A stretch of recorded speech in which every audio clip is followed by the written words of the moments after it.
dal leen ak jàmm mbokku internet wu info Actubuzz dal leen ak jàmm ñu baaxe leen xibaar bi comme d'habitude kaa yëpp rek ñu koy jël di leen ko defal sur le plan ngeen tànn ci bu leen neex.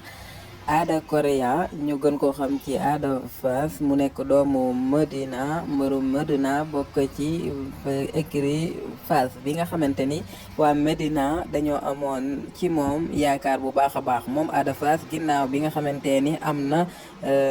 na jafe-jafe ak yoon fële ca Mbuur ñu ko doon giñ sàcc lu demee ni ay machine ordinateur ak ay portable ci xale bi di Ndiaga Ndir Ndoye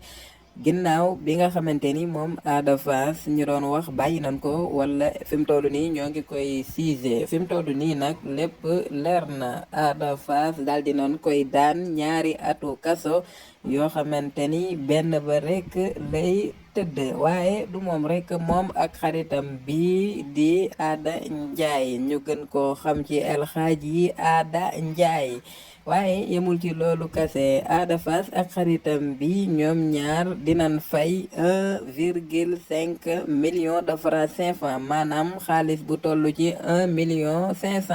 muy amande boo xamante ni dinañ ko jox kii di Ndiaga Ndir Ndoye ginnaaw ba nag coowul Ada Fass commencé waat na ñu bari naan est-ce que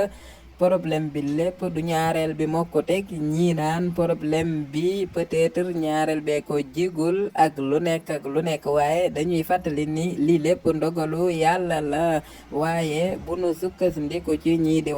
bu nu sukkandikoo ci waa Seneweb ñu nu jox information bi Ada Fass tëj nañ ko ñaari atu kaso mu nar a tëdd benn at bi di ko ñaanal yàlla tolof yi yëpp daal di jóge ci moom mu mën a delluwaat ci métier bi nga xamante ni moom la ko ñëpp xame woon muy lii di làmb ba ñu bëri amoon ci moom yaakaar jàppe ni Medina moo ngi door a am mbër bu mel ni Ada Fass ñun ñëpp ñu ngi koy ñaanal mu dal di muñ ak képp koo xamante ni moo ngi ci kaso bi mbokku internet yu info Actubuzz kon loolu mooy xibaar bi nga xamante ni moom leen indi woon tey muy Ada Fass ak ki nga xamante ni moo di xaritam bii di Adama Ndiaye tëj nañ leen